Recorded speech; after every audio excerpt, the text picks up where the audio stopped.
the reward that I get from that in terms of sharing it with other people is the same things that I feel myself, is that I'm teaching people how to be in control of their bodies. And when they do that, they unlock a new level of their physical fitness. They're able to exercise differently. They're able to be more aware of their body, to be more aware of their breathing. And that leads to things like pain relief and feeling better on a day-to-day basis. But it also indirectly teaches people tools to manage their stress. Welcome to Guys Talking Yoga, a podcast created to help inspire more men to consider the practice of yoga as a means to better health and wellness by sharing the stories of other guys. In this episode, Dean Pohlman, the founder of ManFlow Yoga, shares his path and the idea to launch an online yoga training program targeted to men who are new to the practice. In 2012, as a senior lacrosse player in Wisconsin, Dean wandered into a yoga class, ended up talking to the instructor, and realized there was a class starting in a few minutes, and he jumped in. And halfway through these 26 Bikram postures, he was so taken by the strength, stamina, and coordination needed to do these full-body isometric poses that Dean was convinced his friends would benefit from the practice too. So he started studying the various yoga postures. Not long after, in 2013, recognizing that there was nothing out there for guys, he created ManFlow Yoga, a fitness-oriented, non-spiritual approach to yoga created for guys. Well, Dean, great to finally meet you and welcome to the show.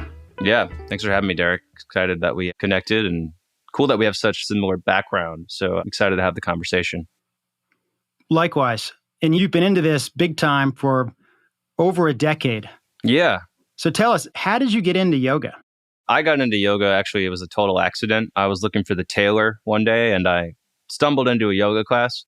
I was on the way to the gym anyways after that. So I was like, okay, well, let me just try this yoga class. And I asked the front desk, I'm a lacrosse player. Is this good for me? And they said, oh yeah, this is going to be great for your flexibility and your core strength. And, I kind of look around the room and I see old ladies. It's not athletic looking people. I'm like, yeah, okay, whatever. Let's give this a shot. This is a Bikram yoga class, by the way. And halfway through the class, I'm like, I'm dying. Like, this is totally new movements for me. It's extremely difficult. It still is to this day. That was the hardest workout that I've ever done.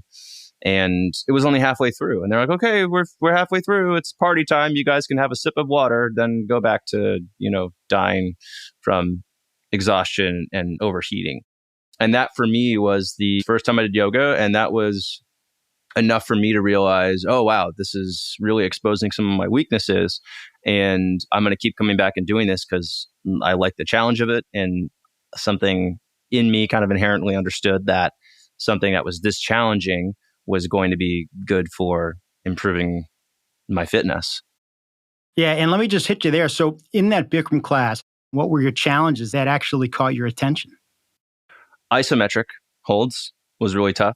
Just getting into something and holding it, getting into it just a chair pose and holding it, holding a side bend, the back bends, like stuff on the floor, like the floor series with Cobra, full locust. It was just movements that I wasn't doing at all in my other training. So think of what you do while you're weightlifting. If you played high school sports, think of the conditioning drills that you did running on the lines and doing, various footwork and things of that nature. And it was just all of the things that you don't do in your normal workouts, the back bends, the side bends, the isometric holds, getting deep into your range of motion and then holding it there and working on strength. And that was a big difference. Did you just keep coming back to that studio or how else did you explore it? Yeah, so I kept on coming back to that studio for probably a few weeks. I tried to do like 5 times a week. I don't know if I was up to doing it every day, but I had a friend who liked yoga and she took me to a different yoga studio. And this was just like a basic 60-minute vinyasa class. And we finished and I was like, wait, that's it? That's the whole workout? Because I was used to doing 90 minutes and super challenging. And so we finished. And I also had questions that people thought were silly. So at the beginning of every yoga class, they say, is there any pose that you want to work on today? And I said child's pose. And everyone laughed. I'm like, no, really, I don't know what's going on in child's pose. What are we supposed to be feeling here? So yeah, I had a lot of questions in yoga classes. And That was one big reason why I realized kind of the need for what I ended up creating was I have all these questions and none of the instructors are really providing me with answers. There just wasn't really much focus on technique. There wasn't much explanation of this is what this pose is supposed to be targeting. This is why it's going to help.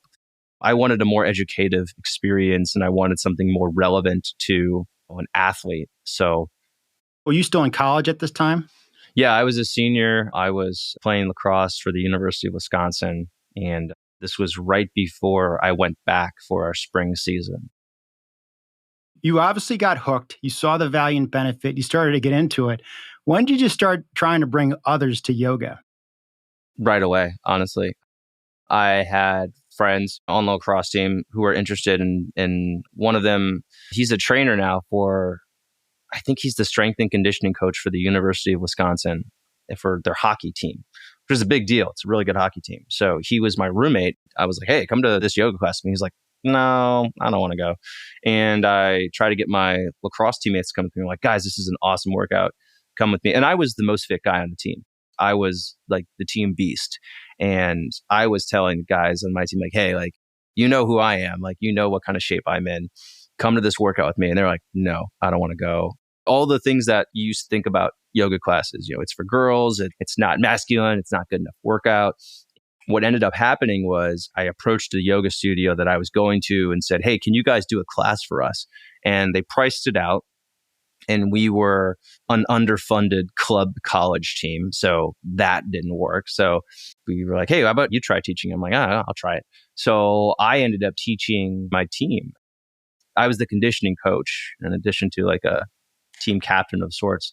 So I ended up just doing some yoga with them during our conditioning sessions. We got to the rec space. We carved out a space on one of the basketball courts, like took up a half court.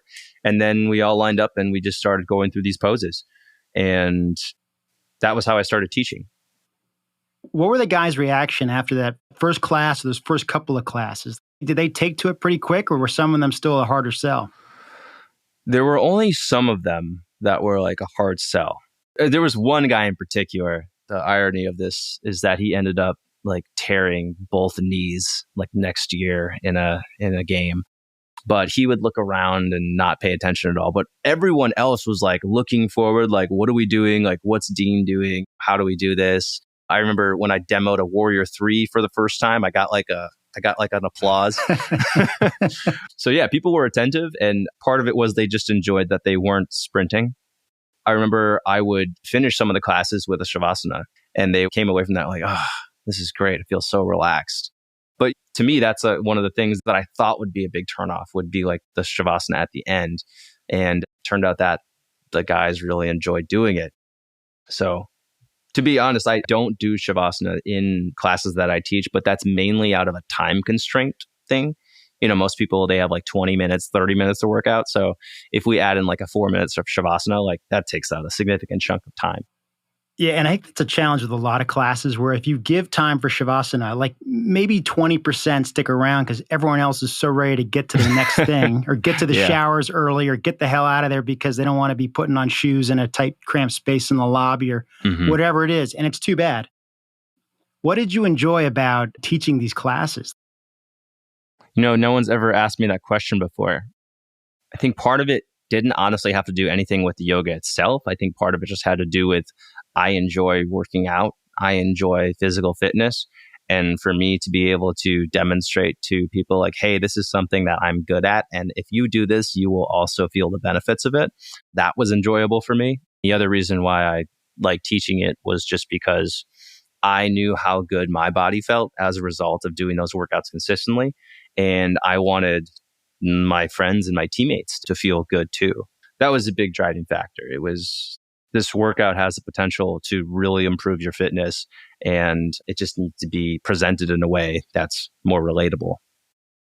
Do you think with athletes, with guys, that the primary benefit of yoga is really about hitting muscles and developing stamina and strength as a complement to the other things that they do?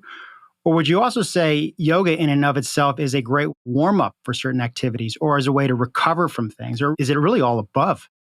Yes.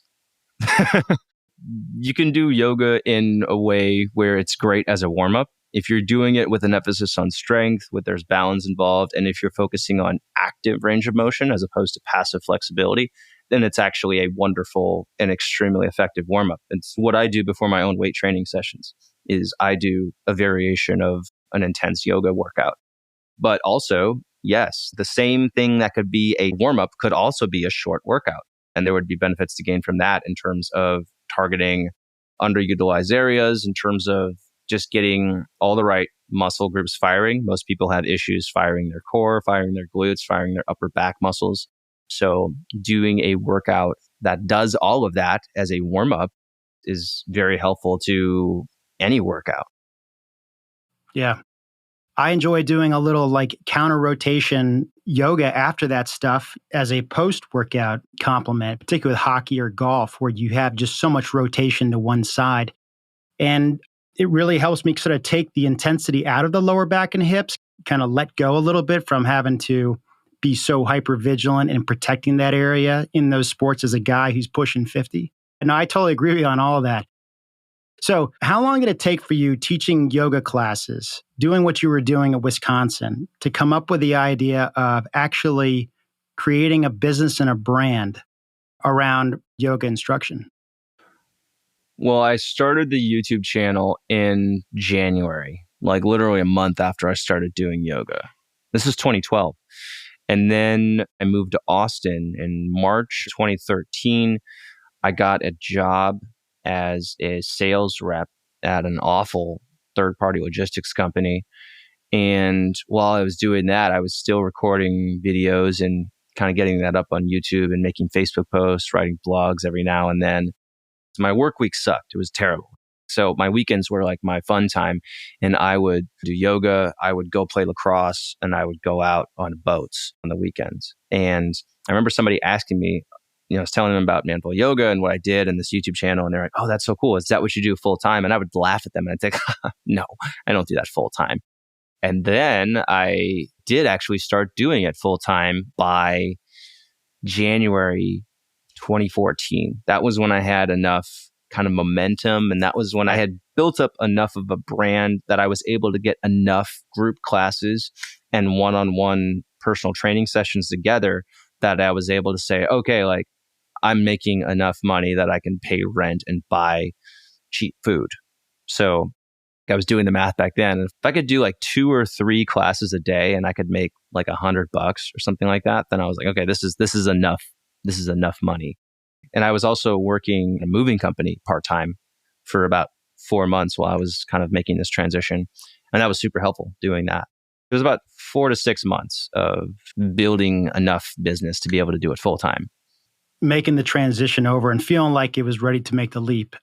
Yeah. But I also, what I had working for me was that I had nothing to leap from. I was in a position where I'd quit the job because I had another job offer, which then ended up falling through. So I was left in this position like, okay, I don't have any job prospects, but I do have this YouTube channel. If I can make $100 a day, then I can do this thing. So I had nothing to fall back on. There was no like, oh, how will I take care of my family and kids if I lose this job? Like, no, I had nothing. I was like 24 years old. I had no real expenses. But you knew the corporate path or doing this sort of 9 to 5 job was not your bag. No, I was never built to do a 9 to 5. I've always been an entrepreneur. It just took me a long time to realize it. So tell us about the brand. I think you just came up with a killer name. Obviously, your timing was really great because there was really no one else out there thinking of this untapped market. How did that all happen? Yeah, the timing was really good, just in the sense it was kind of right at the cusp of more men starting to do yoga, it being seen less as a weird spiritual thing and more as like an accepted form of fitness. The brand itself, the name Manflow Yoga, I actually initially called it Broflow Yoga. I looked online and I thought there must be all sorts of types of yoga brands for men. And I looked it up and there was nothing for Broflow Yoga. I'm like, that's a cool name. I'm 22. That sounds great. Let's buy that domain for $7. And so I got the domain. I created all the pages and then I emailed this company called Broga. and said, "Hey guys, like I made this page. Look, it's cool. It's like what you guys are doing." And they were like, "Ooh, we really like what you're doing. Could you change the name though?" So it was like the nicest non-cease and desist letter that I ever received. And then I said, "Okay, fine. I'll call it Man Flow Yoga." And that was how it got its name. And I stuck with the name. Initially, it was just called Yoga for Guys. Like that's what it was. I'm like, hey, it's yoga, but for men. And I initially thought I was going to be kind of training or kind of working with a bunch of other bros like me who wanted to get ripped with yoga. Turned out there weren't that many 22-year-old men looking to get jacked with yoga. So what ended up happening was once I started interacting with people and started getting some one-on-one training sessions, I realized I was working with guys who were more so in their 50s who would not have been able to do something like a boot camp workout or weight training or something more intense and needed something that was going to be better for their fitness level, something that was more low to no impact, something that they could do and kind of build a sense of accomplishment without feeling really beat up and kind of discouraged. And so that's who I really started working with, was people who were not athletes. They weren't going to do the CrossFit stuff. They weren't going to necessarily buy into the mystical aspects of yoga, which some people are into. But you knew for this segment, these bunch of guys, that they need to be able to take advantage of some of the yoga techniques and postures and training in order to complement their wellness, their health, whatever else they're doing for fitness. So for those who aren't familiar with Manflow Yoga, what are the characteristics of a typical Manflow Yoga class? So I think if I had to point out three things in particular, and that makes things simple. The first is the fitness focused aspect. So we're focusing on how do you do this properly with proper technique? What are the appropriate muscles to target? What should you be feeling? What should you not be feeling? What are the muscles that you're stretching? What are the muscles that you're strengthening?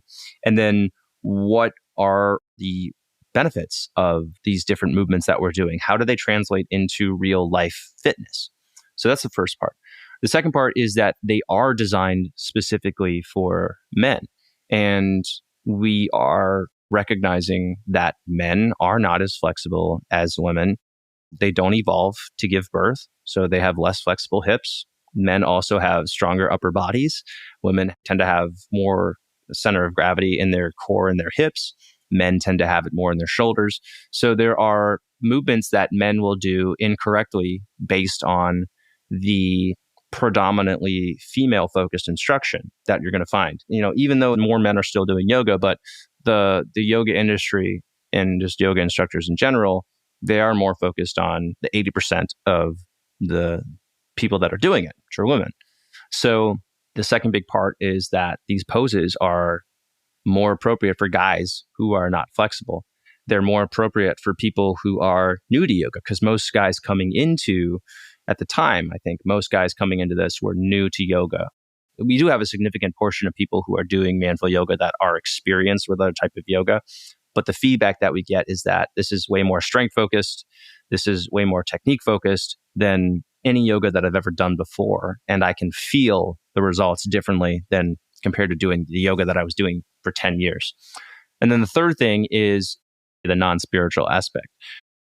I have so many conversations with people about spiritual, but really what I mean is non-religious. So we're not incorporating any sense of, I hate to say the term Eastern religion because it just kind of telegraphs profound kind of sense of ignorance, but it's not incorporating Buddhism. It's not pretending to be religious at all.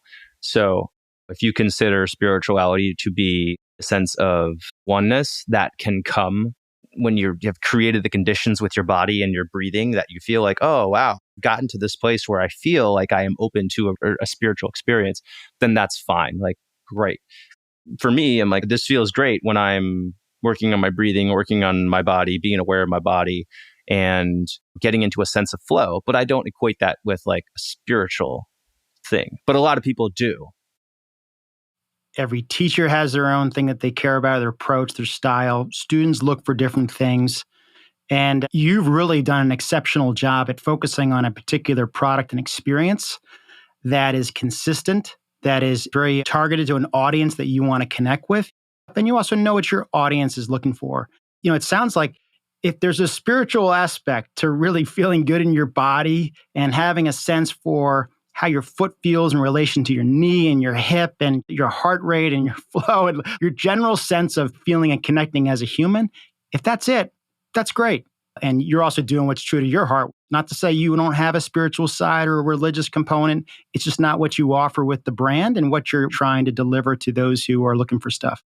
Yeah, I think that you said it really well. But just because I don't practice spirituality when I'm doing my workout doesn't mean that I'm not a spiritual person. In fact, a lot of what I've done with my own yoga practice, the things that I do on my own, and also they're the same things that I do with the workouts that I record for Manful Yoga. Like they're very similar to what I do on my own, but I think they do help me get to a place where I'm able to like actually sit in solitude and kind of reflect and be like, how do I make sense of my place in the universe right now? I just don't do that while I'm doing a lunge, right? That's the difference is like right now I'm working out. I'm making sure that I'm doing the squat properly. This is not the time for me to ponder my place in the universe. And that's it. For me, coming into this from the perspective of an athlete, someone who lifts weights, think about this. If you were to go into a gym and let's say you're doing like 3 sets of bench press, right? But then between sets, you're supposed to like pay attention to your third chakra and like that would just be ridiculous, right? That would be insane. But for me, working out has always been a physical thing. There's no space for conscious spiritual practice while I'm working out. And so like that was my experience with yoga class. On the other hand, there are a lot of people who've never exercised before and they come into a yoga class and their only experience with fitness is combining it with spiritual. How could you possibly separate spiritual from yoga? I'm like, well, because you've never done anything else before. That's the only experience that you have. But for me, coming into a yoga as another workout, like it just doesn't make sense to have the spiritual component there. And I knew that if that was my experience, that there would be millions or hundreds of millions of other men who had a similar experience and thought, hey, like this is cool. This is a good workout, but that part doesn't really make sense to me. And so it felt very weird to include that in the teaching. So I never did. I think I did Shavasana once, and that was because of my first class, and I panicked and I didn't know what I was doing. But like I don't do Shavasana in my classes because it doesn't feel right. I also don't say namaste in my classes. I don't finish the class and then say namaste because I don't do that in my weight training workouts, or I don't do that when I go running. Like it doesn't make sense to me. So I don't do it. That's the spiritual, not spiritual thing. And I think the most important thing is you lead and teach a style of yoga that you enjoy doing. And you know that certain folks are going to come for that particular style. Some might progress into more of a mystical, spiritual aspect of yoga. That's great. You do what you do and you do what you're good at and you do what you enjoy. And that's kind of your spiritual gift to others is saying, come get in great shape, come lose some weight, come develop some flexibility, some strength, some stamina. And I feel like that just sticking to who you are is really the most important thing. So I want to talk a little bit about anatomy because back when I was in college, in the fall, we were always lifting, getting ready for lacrosse in the spring. And it was literally like chest, tries, and shoulders. And it was back, bi, and legs. Like that was the extent of what I knew. I knew what the pecs were, I knew what the calves were and the bis. But in my yoga training and also just in my own curiosity, learning about muscles, I have found the more that I can learn about which muscle groups work with one another, either as synergists or antagonists, it's helped me a lot. It helped me quite a bit to really get a sense for what I'm feeling in my body in certain poses. And that feeling might be a place of limited flexibility or range of motion. That place might be just tension that's holding. And over time, I've felt when blood flow starts to come in that area and awareness that I'm able to get a better sense of feel. But I would never have gotten this far in the way I feel and the way I move if I didn't had some understanding about some basic anatomy. And when I say basic anatomy, I mean more than what I referenced when I was in college, when you were just trying to figure out what day of lifting you were doing. What's your feeling about anatomy and the importance of knowing anatomy, not just as a teacher, but also somebody who's getting into this practice? I think more important than anatomy is developing body awareness. That for me has been the most profound benefit of practicing yoga and kind of building upon yoga, just doing exercise in a way that was more mindful and slower and more controlled, or just straight up isometric where you're not moving.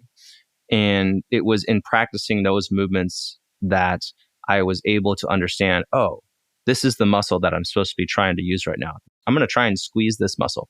And being able to practice that and then integrate it into other workouts, like being able to do a squat, but actually have the body awareness and the muscle control to now squeeze my glutes as I'm doing a squat instead of before just I'm going down, I'm going up, right? But being able to practice that body awareness, that's been the most profound. And as far as the anatomy knowledge, it can be helpful, but I can also just say, hey, you want to feel this muscle in the front of your hip working, or I can kind of point to it. And so like it is helpful to have that anatomical knowledge, but you really don't need that much. I might have a knowledge of anatomy to the point that I take it for granted, and it doesn't maybe it's helpful, but I wouldn't be able to tell the difference between not having it or having it. Come on, people, use your tibialis, right? Yeah. I mean, I do. I kind of realized that I didn't do enough focus on dorsiflexion, which is basically keeping your heel down and being able to bring your knee further forward so you can get deeper into squat. So a lot of my workouts where I'm working on that, I'll say, hey, you're engaging here, you're working your anterior tibialis, and this is going to help you with your dorsiflexion, which is basically bringing your shin closer to the top of your foot. So there is an anatomical component to that, but I find that it doesn't have to be super in-depth in order for there to be benefit. Speaking of body awareness, how does that translate for the athlete on the court, on the field, on the ice, on the golf course? Where have you noticed that in the sports that you play, or in some of the sports and activities that some of your clients and people in your community play? So there's kind of a spectrum of awareness. The most aware level would be when you're doing something like yoga, where it's isometric or very slow moving. So it doesn't have to be yoga, but it could be an isometric exercise or slow moving. And that is where you're actually practicing body awareness. The second level would be something where it's a more controlled environment, where you're lifting weights or you're doing like a specific conditioning drill. And this is where you're able to integrate the body awareness that you practice in yoga with faster exercise. When you move into the actual sports setting, though, so if you are on the field and you're running or you're doing something very fast, you're not going to have that awareness as much because you're thinking about the game. But when you work on the body awareness in your training that you learn from something like yoga or just isometric exercises, it integrates into your subconscious movement at a point so that you're using that body awareness. You're now using these muscles more effectively and you're not even aware of it. You don't want to get to the point where you're overthinking it, right? You don't want to be, making a cut like you and I would play lacrosse, right? So you don't want to be doing a split dodge and thinking, okay, I'm going to really push down through my glutes as I'm like juking this guy out. And then I want to make sure that my shoulder blades are really engaged as I'm prepping for this shot. You can't do that. But if you practice that in your other workouts, then it's something that becomes subconscious later on. What have you seen in the men that you've worked with, or just feedback that you get online? What's the kind of things that you're hearing from those guys who have gotten into yoga, specifically Manflow yoga, and what they've gotten out of it?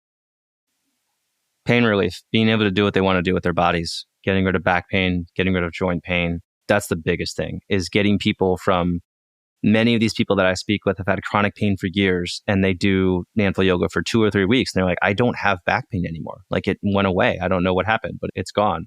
Or the knee pain goes away. Or they're able to start doing the things that they just thought they wouldn't be able to ever do again, like going for a run without pain, or going to a CrossFit workout, or being able to garden and not have pain or not have as much soreness or pain the next day.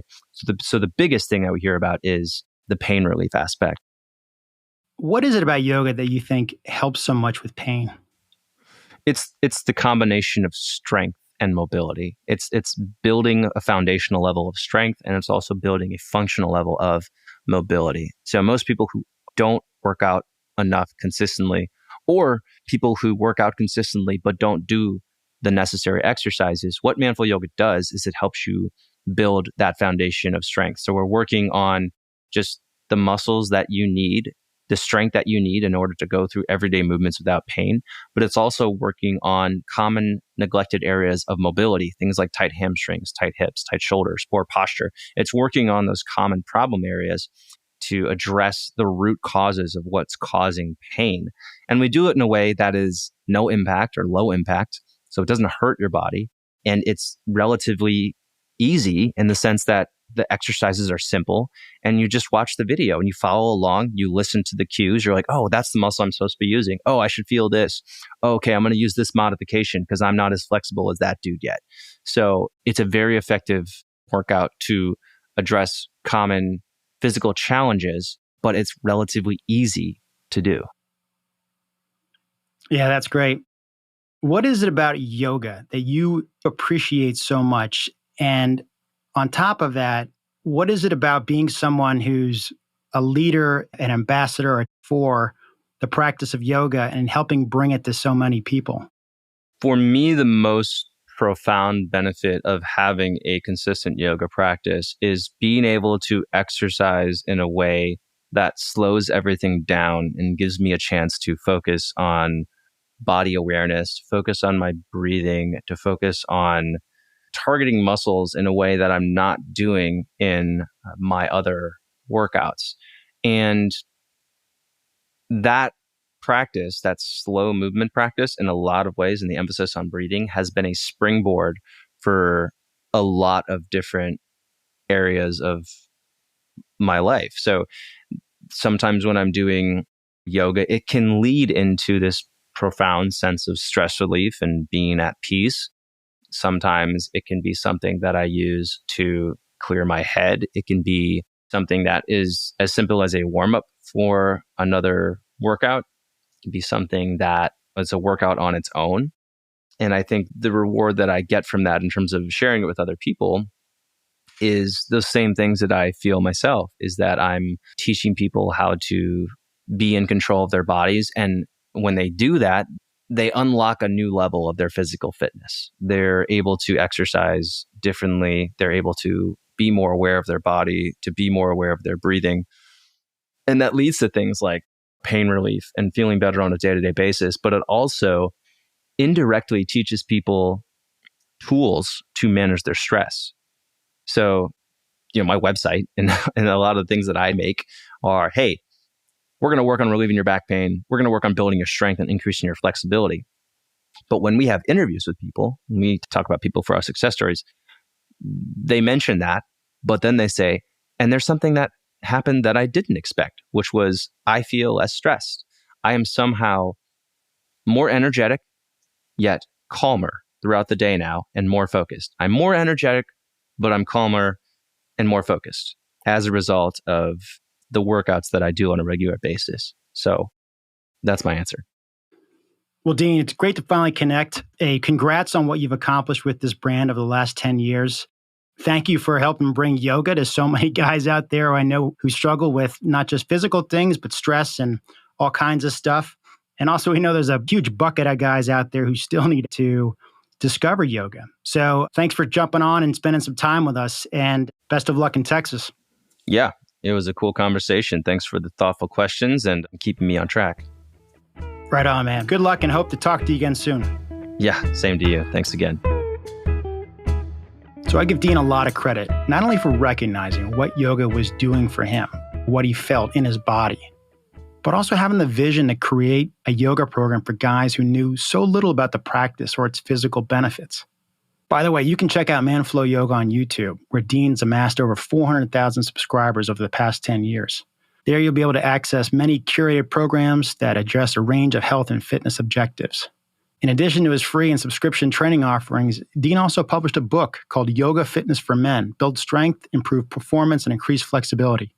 It's been published in 3 languages and sold over 35,000 copies worldwide since dropping in 2018. So if you're looking to find one of the best online yoga practice that's tailored to guys, I highly recommend Manflow Yoga. Thanks for tuning into this conversation. And remember to subscribe wherever you listen to podcasts and follow us on GTY Podcast on Instagram. All of those things really do help us in our mission to help get guys to discover the practice of yoga. Talk to you next time.